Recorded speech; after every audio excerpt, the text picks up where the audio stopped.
காங்கிரஸ் கட்சியில கூட்டணியில வச்சிருக்காரு. ஆனா ஒரு தெளிவான ஒரு நிலைப்பாடு இல்லாம நாங்க தான் இப்ப வந்து டெய்லி பிரஸ்ல சந்திக்கிறோங்க.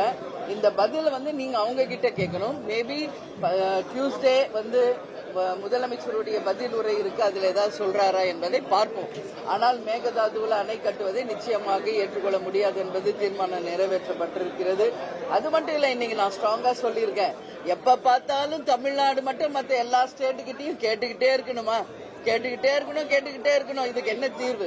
சுதந்திரம் வாங்கின காலத்துல இருந்து 2026 வரைக்கும் நம்ம வந்து கர்நாடகா கிட்ட கேட்டுக்கிட்டு இருக்கோம், கேரளா கிட்ட கேட்டுக்கிட்டு இருக்கோம், ஆந்திரா கிட்ட தண்ணிக்காக கேட்டுக்கிட்டு இருக்கோம், இன்னும் கேட்டுக்கிட்டு தான் இருக்கிறோம்.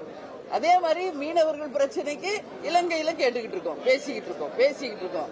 இதேதான் நடந்துகிட்டு இருக்கு. என்ன தீர்வுன்னு தான் தெரியலன்றத நான் இன்னைக்கு பதிய வச்சேன். காட்சிகள் தான் மாறுது, ஆட்சிகள் தான் மாறுது, எந்த காட்சிகள் மாறல. இதான் உண்மை.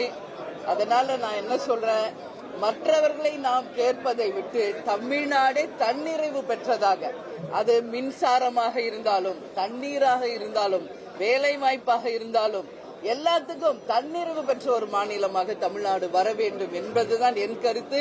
அதுதான் கேப்டன் அவர்கள் கருத்து, அதுதான் தேமுதிகவின் கருத்து. இதை நான் அவையிலே வந்து இன்னைக்கு பதிய வைத்திருக்கிறேன். அது போன்ற ஒரு மாற்றத்தை தான் மக்கள் எதிர்பார்க்கிறார்களே ஒழிய, இங்க ஆட்சிகள் மட்டும் மாறிக்கிட்டு காட்சிகள் மாறாமல் இருக்கிறதை மக்கள் எதிர்பார்க்கவில்லை.